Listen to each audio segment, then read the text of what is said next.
Deciding where to put your efforts in terms of creating systems, automation, or applying AI is a critical decision for small business owners. We have limited resources, limited staff, and limited energy and time ourselves, so making this decision is an important one to get right. I've often gone down the wrong route and wasted lots of time and energy on stuff that hasn't really given me the value back I hoped, and my clients have had the same issue. And they often come to me and ask me for advice on where I think they should be putting their efforts in terms of systems. It's part of our core revenue flow, which is about identifying the critical systems in your business and then choosing the right one. Until now, it's been quite subjective, but today I want to reveal for the first time a 5-point scoring system that leads us to an Autopilot index that gives an objective, relative assessment of all of the critical systems in your business so you can actually make an objective decision about where you should put your efforts. So listen to this episode as I walk you through this awesome, simple scoring system to make your decisions on where you're going to focus your efforts in terms of systemization, automation, and AI in the coming months and years. So the question is this: how do entrepreneurs like us who don't have an endless supply of cash, how do we leverage the best apps, virtual assistants, automation tools, and systems to scale our businesses, increase our profits, and have more time to do what we love to do each day? That is the question, and this podcast will give you the answer. My name's Dr. Steve Day, and this is Systemize Your Success.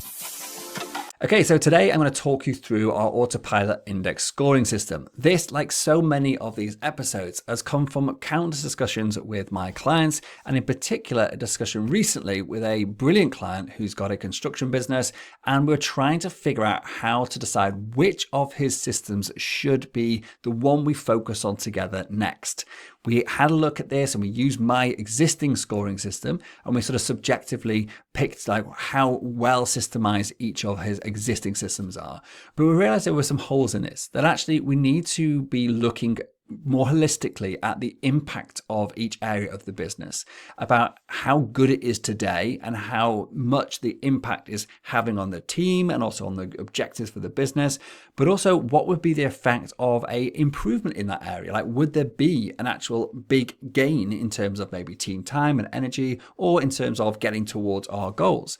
And by having that holistic view of actually scoring things in more ways than simply just saying how systemized is this, or how critical is this, and just giving it sort of a figure or a rating, I wanted to put something that was more concrete, something that was more consistent, that we could use time and time again, and to be able to assess any 2, 3, 4, 5, whatever part of the systems in the business, and actually compare them so we can make an objective decision about which direction we should go in terms of our efforts of improving any particular area of the business. So let me talk you through this whole process. So the Autopilot index is used in our business when we've already identified the critical systems that we need to look at and optimize and make sure they're working absolutely brilliantly. This is our core revenue flow, which I've discussed in previous episodes. And this is where we go through and think, like, how do we generate revenue in the business? What are all of the systems going from, like, how do people even know we exist? How do we get them as a lead? How do we nurture them? How do we sell to them? How do we onboard them? How do we serve them? How do we get them as repeat clients? How do we get referrals off them? That is our core revenue flow. And doing this will give you a list of maybe 5 to 7 critical systems that allow you to generate money within your business. Now, the challenge is, which of those 5 to 7 systems do you focus on first?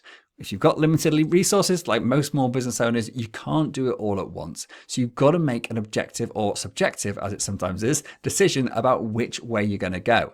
This Autopilot index is a way for you to give a relative assessment of each of those systems so you can make a really confident decision about where you're going to put your efforts.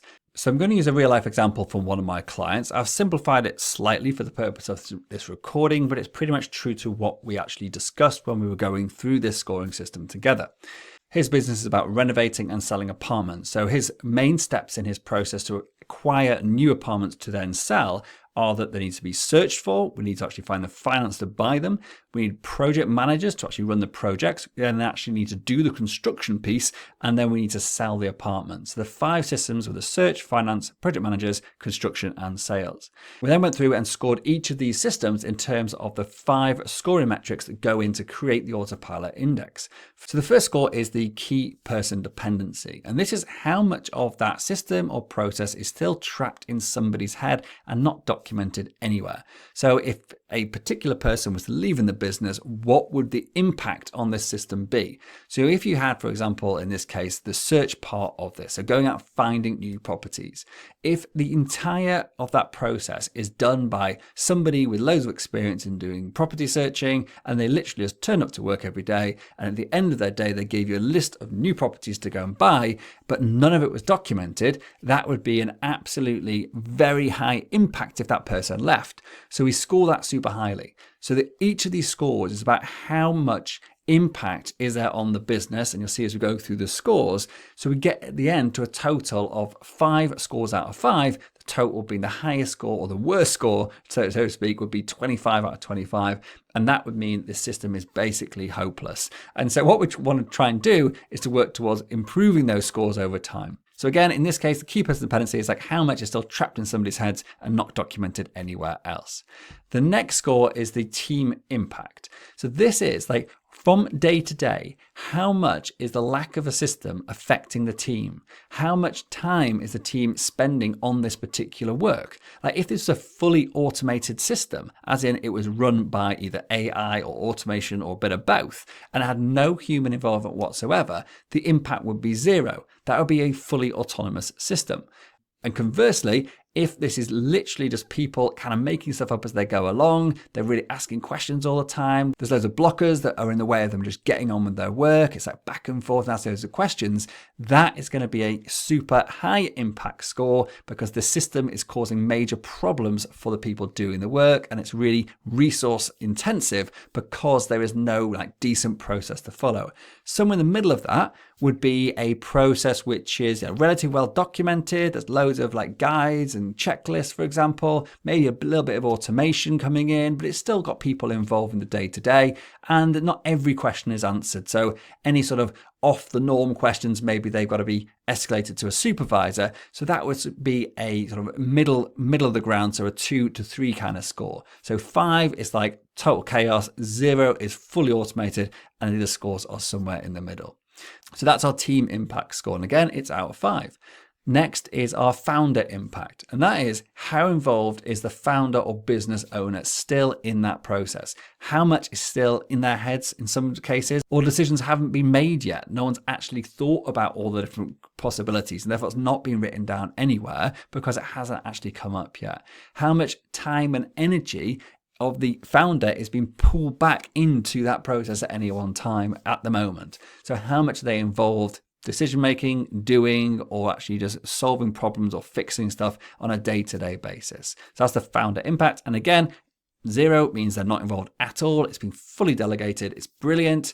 Never ask a question about that ever again. And 5 is they are literally doing it themselves every single day, day in, day out.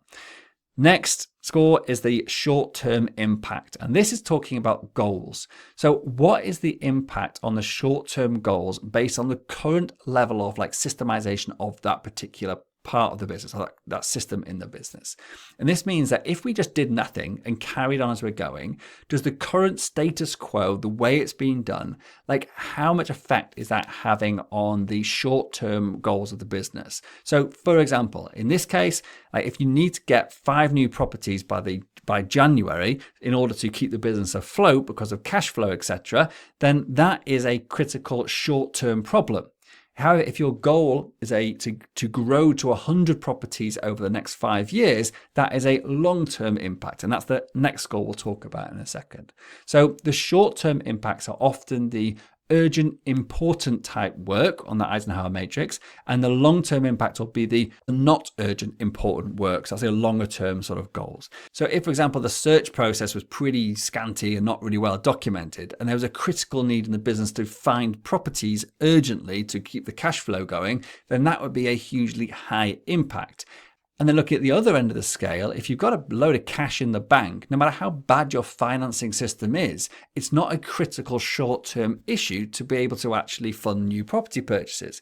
And therefore, even if you're lacking a decent system in finance, if you're sitting on a small treasure chest of cash, it's not a critical issue. So actually, it's not having an effect on the short-term impacts.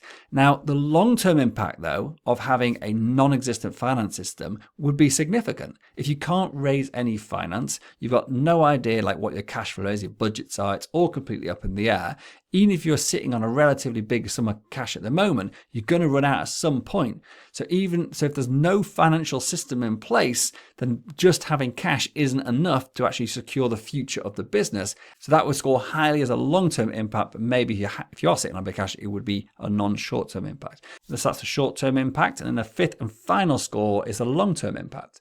So how does the current system affect the chances of hitting your long-term goals? These could be your annual goals or your 5-year goals. Like if you're, in this case, a property, and as I said before, you wanted to grow to 100 properties in 2 years, like what would the effect of each of these things be? So again, we score this out of 0 to 5. So 0 is you've got a brilliant system that doesn't really need any improvements, and if nothing else changed, it would still get you towards your goals. Or it could be a 5, which is we critically need to actually do something about this. We're never going to hit our goals with the current system. So in this case, in this example, there's a critical area about being able to get more project managers to be able to manage the construction projects. And so this is absolutely critical for this company to be able to hit their long-term goals, because they want to grow the business rapidly. They can't do that without project managers. So their sales side is adequate. It could be improved, but actually it's not going to affect their targets. They've got to a point now where things are pretty good and they're happy with that. But this other end of the business, this finding the actual staff to actually run the business, that is a critical issue. And it's identified as that would have the biggest long-term impact on the business if it's not resolved, but it's not the immediate concern. So it scores lower on the short-term impact because they've got enough for now, just not for the future. So by having these 5 scores, the key person dependency, the team impact, the founder impact, the short-term impact, and the long-term impact, we're then able to add those together to get a total impact score. So it's just the total is out of 25, and then we can give each one a score. We can then very simply from that work out the relative impact. So how much does each of these systems contribute to the overall negative impact of them not all being completely automated and just basically running by themselves. And so once we've got the relative impact, that really is now starting to guide us on where we need to focus our efforts first in terms of systemization. And just as a side note, because this came up in conversation when I was working with this client, here we are talking about creating systems, about documenting, about improving efficiency, about optimization of our systems. We're not actually talking about what the immediate need for that business is. Because in this case, if they need to go out and find new properties, then they actually need to go and find new properties. Creating a fully documented automated system for that may not have the short-term impact that's needed because the time scale is too short, but it will have a huge long-term impact. So this work we're doing here, this systemization work, is separate sometimes from the actual operations of what is happening on the day-to-day right now. Similarly, if you are struggling to pay your mortgage and you're desperate for sales in the business, I wouldn't recommend you go and build a sales system and hire a sales team. I recommend you go through your contact list, you pick up your phone and you start phoning people and selling to them, because that is going to be the quickest way to solve that immediate crisis. So here we're talking about how do we prevent that crisis from ever happening again in the future. So if after you've got out of that black hole of needing to sell quick, and now you're a little bit more comfort again, so you've got some time to play with, now we can go, well, how do we build a sales system so that I never get back into that horrible place again when I'm having to pick up the phone and ring people all day long just to try to pay the mortgage or whatever it is that you need the money for. So this concept here about creating a systems implementation plan is about the longer term or the medium term growth of the business, about the stability of the business, about the de-risking the business, so removing key dependencies to allow you to actually work regardless of who is actually turning up to work on a day-to-day basis, to have everything locked into the business and not still trapped in people's heads. And this relative impact will give you that ability to assess one particular system against another in terms of where you should be focusing your efforts next. And the final part of this is our Autopilot index score. And this is a measure of how autonomous each of your systems is. So a 100% score in your Autopilot index means that something is totally autonomous. It works without human intervention. It could even be like self-improving with all machine learning and stuff if you want to take it to the extreme. But it just means it just happens without you having to do anything about it. So for example, my client onboarding system, so if you were to sign up today and work with me, then everything happens completely autonomously. You get added to all our systems or updates over our CRMs. Everything happens completely autonomously without any human input whatsoever. If you want to add staff to our systems, it's all autonomous. If you want to remove them, it's all autonomous, etc., etc. So certain parts of my business are totally automized. So therefore, I can give those 100%. I don't have to look at those again unless something critical changes or there's a direction change in what we do, or some new technology comes out that supersedes the existing system to such an extent that I need to do a change. We then have the next level down, which is optimized, then functional, then manual, then improvised, and then lastly, non-existent. So optimize is when we have got brilliant documentation, the repetitive stuff may be automated, but there still needs some supervision for sort of the higher level decision making stuff. Functional means we've got really good documentation. Some stuff may be automated, but it still requires, expert people in there to make any major decisions, and it's often quite human heavy still. Manual it's all basically humans. The odd thing may be automated, but it's partly documented, but it's still reliant on experts to be able to fill in the gaps and make it actually function. The next level is improvised. So that's when something is pretty much made up on the spot. People, just because of they know how to do stuff, they'll just figure it out and get it done, but there's no consistency. Expectations aren't met because there's no actual knowledge about what the expectation is, and therefore clients, for example, get poor experience or different experiences, or staff just end up doing different types of work to get the same result. The last one, non-existent, means, non-existent. It's not really done at the moment. It's never really come up. We know there's a need for it there, but we haven't actually gone around and done it at all yet. This could also, non-existent can be if you've outsourced something to a third party. Say, for example, you use an agency to do all of your social media. Like, your system may simply be asking the agency to produce social media for you, and that's it. Like, they go away and do everything. You're not involved whatsoever. But that does mean you have absolutely no system apart from asking someone to do it for you. So if that company was to go bust, obviously you would then have no social media going out whatsoever. So that's like the highest level of key person dependency. There is no fallback plan because no one else knows how to do it because you've offloaded it. So in that case, it could still happen in your business, even though it's a non-existent, as in there's no defined process in place at all, but actually it's still functioning and happening because you've asked someone else to do it for you. So that's probably the gray area, if you like, as in, does that class as a well-systemized process or not? I'll let you decide, and you can come back and give me some feedback if you have any thoughts on that. Okay, so that's it. Let me just summarize what we've been through today and the key learnings from this. So firstly, that actually having a plan about where you're going to put your efforts to improve your systems, to optimize, to put automation or AI apply to a system, like having a plan to do that is critical, so you don't end up putting time and effort into systemizing or optimizing something that actually isn't going to return value or isn't actually affecting the business in a negative way today. Using the Autopilot index scoring system is a way to give you a relative and relatively objective opinion of where your systems are at, how they're affecting your business, and therefore guide you on where exactly you should be focusing your efforts on next. We looked at the key person dependency, the impact on the team, the impact on the founder, the impact on short-term goals, and the impact on longer-term goals, which then gives us a score where we can see that what is the impact of every single system in your business that you're assessing, like what's the total impact in a negative way of them not all being automated and all fancy and just doing everything they should do without any input whatsoever. From that, we can work out the relative impact, so therefore we can start actually ordering things into what we should be looking at first and make a really objective decision about what we're going to focus on next.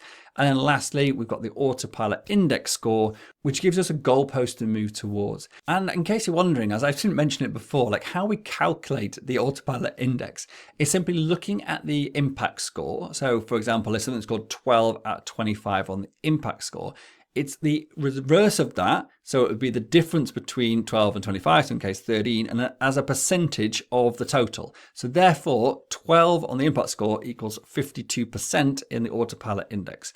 So just to recap that again, you take the total impact score, which is 25, you minus the impact score for that particular system. So if that impact score was 12, for example, it'd be 25 minus 12. So we're left with 13. And then we just divide that by 25 and then make that a percentage, so times it by 100, and now you've got an Autopilot index score, which gives us a score out of 100%, meaning 100% is a fully automated system that basically runs itself, and 0% means it doesn't exist and there's nothing documented about it at all.